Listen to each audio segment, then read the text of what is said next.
Hi guys, how's everyone doing? Good, I hope. I've just recovered from a huge sneezing fit, so you'll have to bear with me. I feel a little bit, you know when you sneeze a few times and you go a bit woo, like that? That's exactly how I feel right now. Anyway, today I'm back with another Thierry Mugler fragrance review.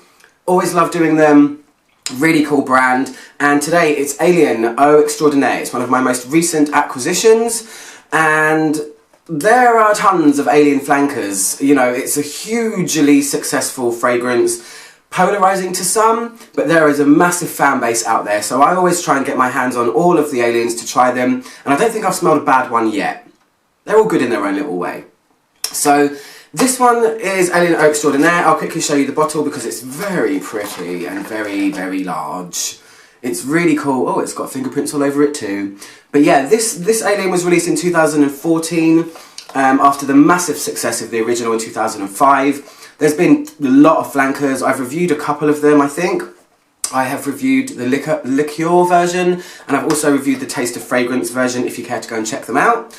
But this one they released as, they describe it as being a more luminous version of the original. So a lot of people say, and I have to agree as well, that this is an Alien more suited to warmer weather, I think, because the original is very deep, very sweet, very sensual, very heady, kind of feels very Arabian, and this has been brightened up, freshened up, and like a little ray of Alien sunshine.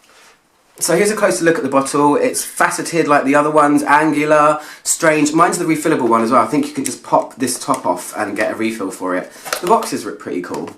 It says on the back that, it says on the back, enhance your sensuality with the luminous freshness of Alien Eau Extraordinaire. The new eau de toilette. It is an eau de toilette, not an eau de parfum. Just so you know. The positive energy of a crystalline precious stone that can be refilled thanks to the Eco Refill bottle. So the notes. The top notes are neroli and bergamot tea. Some people think it's bergamot and tea, but it's actually bergamot tea. So bergamot infused into tea, I'm guessing. The heart note is tiare flower, which is also known as Tahitian gardenia. The other one had sambac jasmine in it. The original, they've replaced it with a fresher, brighter, kind of white floral, but still a very strong and prominent white floral, just a little bit brighter and fresher. The base notes are, two of the base notes are the same as the original, cashmeran woods and white amber, but they've also got heliotrope in this one as well, which, just for the record, I don't think it really shows itself. But anyway, I've been wearing this quite a bit. Let me spray it on myself so we can go over what it smells like. It sprays out a little puff like that. So yes, it's immediately apparent when you smell this that it's much brighter. You are hit with a big blast of citrus straight away. I also get, when I first spray it, and it's a real quick fleeting thing that happens, but I get a kind of lemon sherbet whiff straight away, but that disappears. I just realised, does everyone know what sherbet actually is, or is it an English thing? It's the stuff that's inside pixie sticks. If you're American, it's that powdery sweet candy, kind of fuzzy, fizzy type of candy, and I get a kind of lemony version of that when I first spray it, and it's really cool. It's refreshing, immediately refreshing. The floral is immediately apparent as well, and this bergamot, I've always said in my reviews that bergamot is like lemons but more interesting. It's like a zhuzhed up or kind of sexed up lemons, and it smells as if lemons are green. If we lived in a weird parallel universe and lemons were actually green instead of yellow, that's the only way I can describe bergamot. It's kind of a little bit more herbal. It's very, very nice. But you've got tea as well. Tea is always an uplifting, bright, fresh note. So you're hit with all of that straight away. Really, really cool. Having said all of that, there is still, they haven't moved so far away from the Alien DNA. I feel like now that I've worn this and sprayed it a few times, I do feel like it's the white amber that gives Alien its true character. Given there is a ton of jasmine in the original, and it does smell very strongly of jasmine, but the true essence of what Alien is, I believe, comes from this white amber. It's what makes it feel, I guess you could, this still kind of smells a little bit Arabian to me, but it's just way on the fresher side. So you have this tiare flower, this Tahitian gardenia. It's such a cool move to take out a much more heady and sultry sort of jasmine and just a very exotic smelling floral, and put in a still exotic but more tropical and more wearable sort of flower, but still retain the alien character. It's altogether lighter in the way it behaves as well. Even though it smells like it could have still that deepness that Alien has, but brighter, the way it behaves isn't so nuclear like the way Alien is, because you all know if you wear it and if you're a fan, it's very strong, it's very long lasting, the sillage is crazy, it is a very, you know, distinctive fragrance. This is also distinctive in the way that Alien is, except it behaves in a more manageable way, so it definitely would be more suited to summer. You could lavish yourself with this one a lot more than you could with the original, even though I do it with both anyway. Who cares?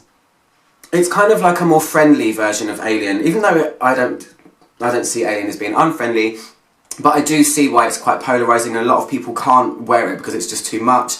I think if you like Alien, if you're a Mugler fan, this would be a really great addition, or if you live in a hotter country, but I live in cold, so the other one suits me better, but if you live in a warmer country, this would be a great addition to your collection, I think, particularly if you're a fan of Alien, but you just can't really wear it because it's too much.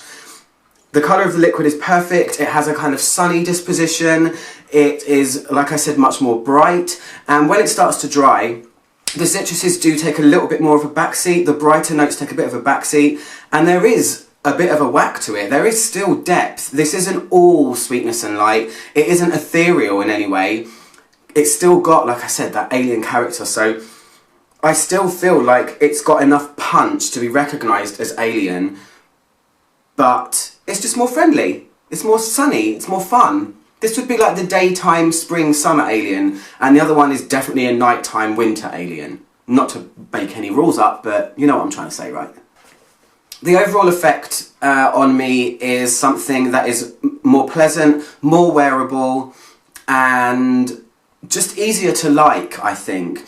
It's a medium fragrance all around. It's not super long lasting because it is kind of lighter in that way, but that's what's fun about it. You can just respray it to get those lovely citrus and tea kind of notes that come out at the beginning. But it does eventually go to somewhere touching on heavy, but not overwhelming. The woodiness in here is more subtle than the original, so it's not got as much depth. It's all about the mid range of stuff, where the original Alien was down here in the depths of darkness and sweetness and everything that is overpowering. This one has just been lifted on every facet, basically. I hope that makes sense. So like I said, it's medium in the way it projects, it's medium in wear length. I get about 5 hours out of this. Not super massive, but you know, like I said, it's just kind of a wishy, let's put more on kind of thing. That's the only way I can describe it. Oh, that tea is really nice. It's really uplifting when you first spray it, lovely. So it does morph, it does go from this citrusiness into the more floral side of Alien, and this white amber is keeping the same character as the original, but the floral in this isn't jasmine, it's gardenia, so it is just that bit more bright and more manageable, I would say. And that's pretty much all I can say about it. I think it's lovely. It's going to sit right next to my other Aliens, waiting for when the weather eventually turns warm here, which it might never do ever again. Anyway guys, if you want to get this fragrance, I got mine from natido.co.uk and .com. It is readily available there. Go and check it out. Good addition to your Thierry Mugler. I've just steamed up my bottle now. Anyway, I'm at Sean Click my logo down there to subscribe, and I'll see you guys soon for many more videos coming soon. Goodbye.